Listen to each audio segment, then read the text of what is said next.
The Hummer H1 went from being a military vehicle designed for war to becoming the most hated symbol of American excess in just a few years. What makes this story so crazy is that this was not some fancy luxury car pretending to be tough. This was the real thing, an actual military beast that civilians could buy. But the same thing that made it legendary also killed it. So what really happened? And why did the vehicle that defined excess become impossible to sell? Today, we will dive into what really happened to the Hummer H1, how it went from the battlefield to Beverly Hills driveways, and why celebrities and millionaires lined up to buy a military truck. We will look at what made it the ultimate status symbol in the 1990s and the early 2000s, and how American culture shifted so dramatically that the Hummer went from being cool to being the most hated vehicle on the road. The Hummer H1 was not designed to be a civilian vehicle. It was not designed to be cool or desirable or aspirational. It was designed to do a job, and that job was replacing the aging fleet of military jeeps that had served since World War II. In 1979, AM General started developing what they called the High Mobility Multi-Purpose Wheeled Vehicle, which everyone mercifully shortened to HMMWV, and eventually just Humvee.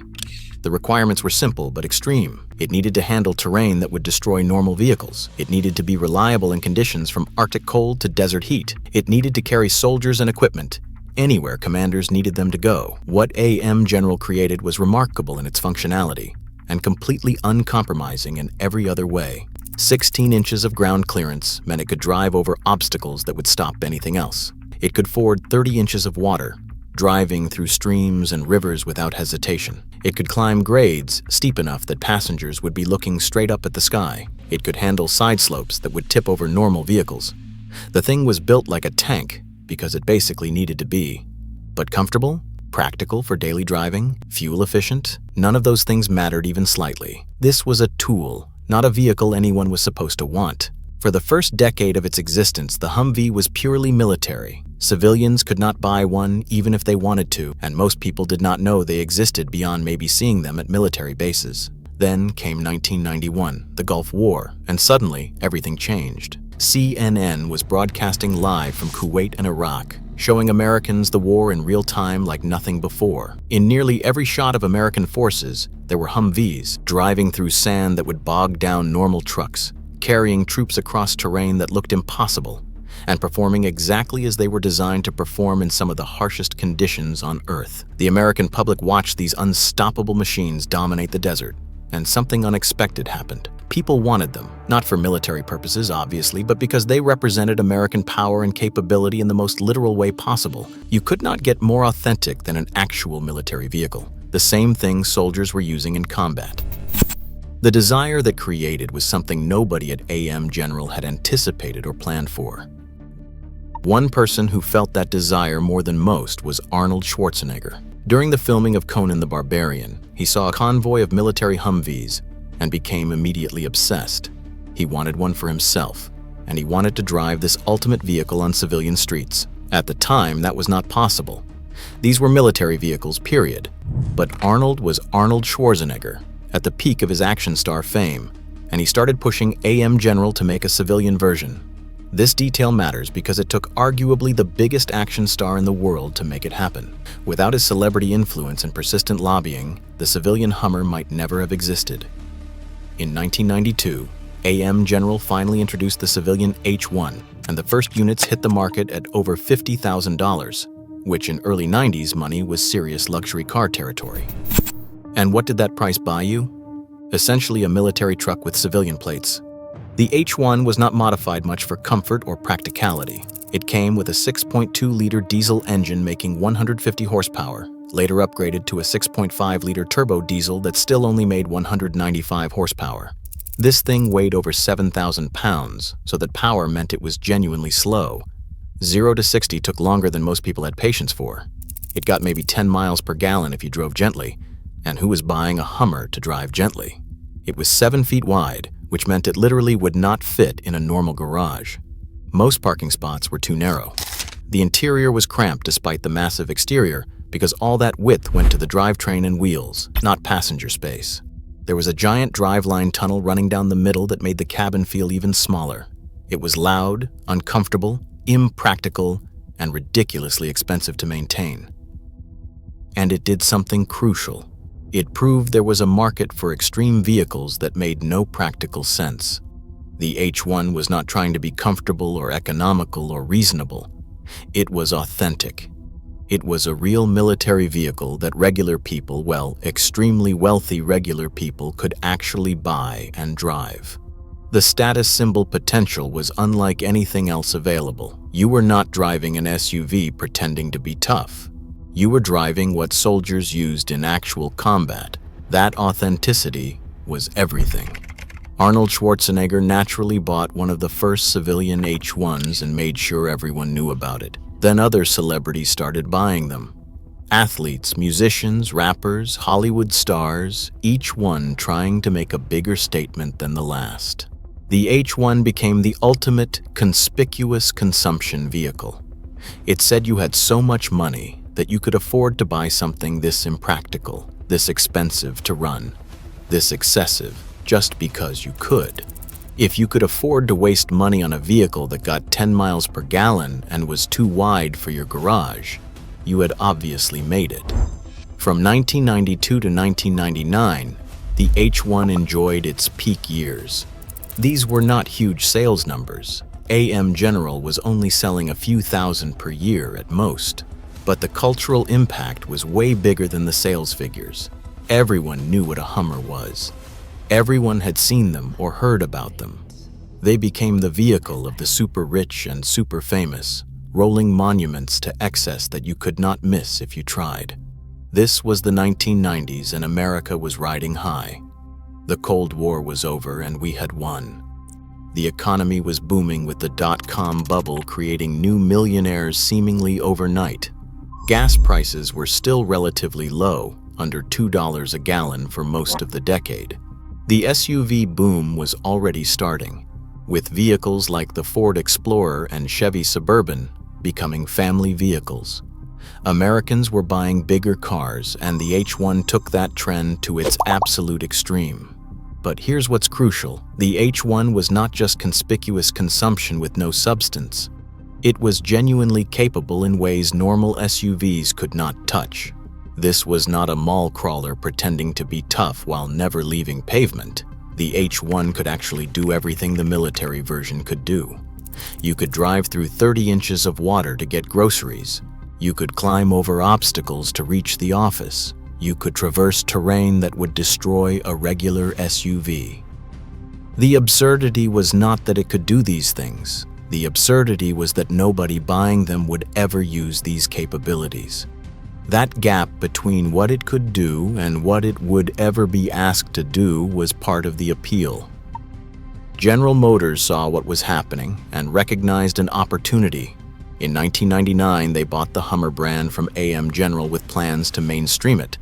The H1 would continue basically unchanged, but General Motors would create new models that were more practical and more profitable.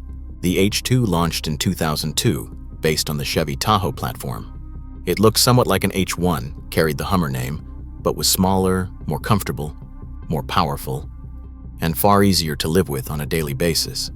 The H3 followed in 2005, even smaller and more car-like. Both the H2 and H3 sold better than the H1 ever did because they were actually practical enough for normal use.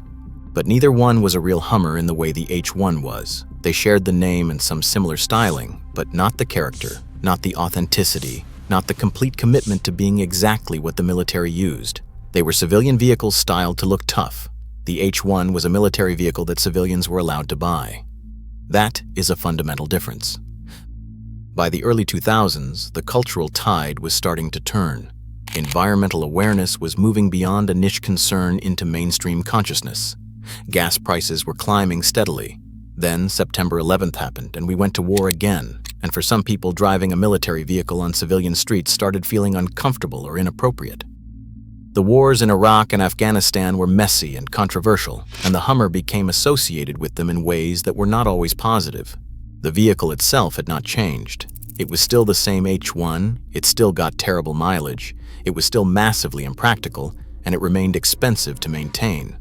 But the cultural meaning transformed completely.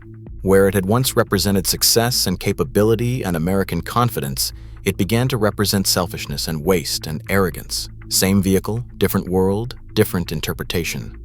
And here is the telling part. The criticism was not subtle. Environmental groups targeted Hummer owners as symbols of everything wrong with American consumption. There were documented cases of Hummers being vandalized in certain areas, keyed or spray painted by people who saw them as offensive displays of waste. Questions became aggressive. What kind of person needs a military vehicle to drive to the suburbs? Why do you need something that gets 10 miles per gallon? Do you not care about the environment at all? Even other wealthy people began distancing themselves from Hummers. The social message shifted from a display of success to a display of inconsideration. And nobody wanted to send that second message. The H1 went from ultimate status symbol to social liability in less than a decade. And it happened not because the vehicle changed, but because everything around it changed. In 2006, AM General announced they would end civilian H1 production. The decision was not just about criticism and changing cultural attitudes, though those played a role. New federal safety and emissions standards were coming that the H1 could not meet without a complete redesign. The cost of updating such a low-volume vehicle to meet modern requirements was prohibitive. The market that wanted them was shrinking, while the regulations were tightening. The math did not work anymore. The numbers tell an interesting story. The H1 never sold more than a few thousand units per year in its best years. It was a tiny fraction of the vehicle market, essentially a rounding error in terms of sales volume. But the cultural impact far exceeded those sales numbers. Everyone knew what a Hummer was, and everyone had an opinion about them. They sparked debates about American values, about environmental responsibility, about what was appropriate to drive. A vehicle that barely registered in sales statistics became one of the most culturally significant vehicles of its era. General Motors continued the Hummer brand with the H2 and H3, which were selling much better because they were actually practical for regular use. They still had the Hummer image, the tough styling, the association with military vehicles, but you could actually fit them in a garage, and you did not need to take out a loan just for gas money. Then 2008 hit, with the financial crisis and a gas price spike. Suddenly, even these more practical Hummers seemed irresponsible. Gas was over $4 a gallon. The economy was crashing. The last thing anyone wanted was a vehicle that symbolized excess and waste. General Motors killed the entire Hummer brand in 2010. They tried to sell it to a Chinese company, but that deal fell through. They considered other options, but ultimately shut it down completely. The market for gas-guzzling SUVs with military associations had evaporated. The H2 and H3 died along with the brand they had been built to support. The whole experiment of mainstreaming Hummer was over. Looking at the H1's story, certain patterns emerge. The H1 succeeded initially by being completely authentic. It was not pretending to be a military vehicle. It was a military vehicle made available to civilians. No compromises, no apologies, no attempts to make it practical or sensible. That purity of purpose, that commitment to being exactly what it was, made it special in a way the later H2 and H3 never achieved. It captured a specific moment in American culture perfectly. The post-Cold War confidence, the economic boom, the belief that excess was not just acceptable but desirable, the idea that you could buy and drive anything because we can. Peak American confidence met peak American consumption, and the H1 was the perfect expression of that moment. Excess defined it, but it was built for a world that no longer existed almost from the moment it became popular. Cultural values shifted, environmental awareness grew, economic reality changed the math, and the same qualities that made the H1 appealing turned into liabilities. What worked in 1992 did not work in 2006. The world changed faster than the vehicle could, and since the vehicle was essentially unchangeable without losing what made it special, it had to die. Change happened around it. The legacy the H1 left behind is significant even if the vehicle itself is gone. It basically launched the entire category of ultra-luxury SUVs. Before the H1 proved people would pay serious money for vehicles that made no practical sense, that market did not really exist. After the H1, every luxury brand needed a massive SUV. The Cadillac Escalade, the Lincoln Navigator, the Range Rover, all the high-end luxury trucks and SUVs that followed owed something to the market the H1 created. It proved there was appetite for extreme vehicles that went beyond what was reasonable or necessary. It showed manufacturers that people with money would buy things specifically because they were excessive, because they made a statement, because they could. That insight shaped the luxury vehicle market for decades and created a category worth billions of dollars. The H1 represents a specific moment in American culture that we will probably never see again. It came from the post-Cold War era, when America felt invincible and the economy was booming. It thrived during the peak of that confidence and excess. It died when environmental consciousness went mainstream and economic reality made it indefensible. It was the last time you could drive a military vehicle on civilian streets without irony, without justification, without apology. The H1 is a time capsule of that era. The H1 existed as a civilian vehicle for only 14 years, from 1992 to 2006. That is not long at all in automotive terms. But the impact lasted far longer and reached far beyond those sales numbers. It never apologized for what it was. It never pretended to be practical or sensible. Its entire appeal was authenticity, the fact that it was genuinely the real thing. Not a civilian vehicle trying to look military, but an actual military vehicle that civilians could buy. What makes the H1 story remarkable is not just that it existed or that it became a cultural flashpoint.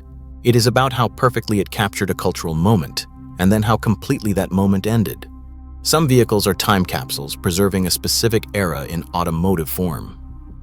The H1 captured peak American excess, the moment before environmental consciousness became mainstream, before we felt the need to justify our choices, before irony infected everything. It came from a world where you could buy something completely impractical just because you could, where that was seen as a positive rather than embarrassing. It existed briefly in that world. Then that world changed, and the H1 could not survive in what came after. Not because it never changed, but because everything around it transformed.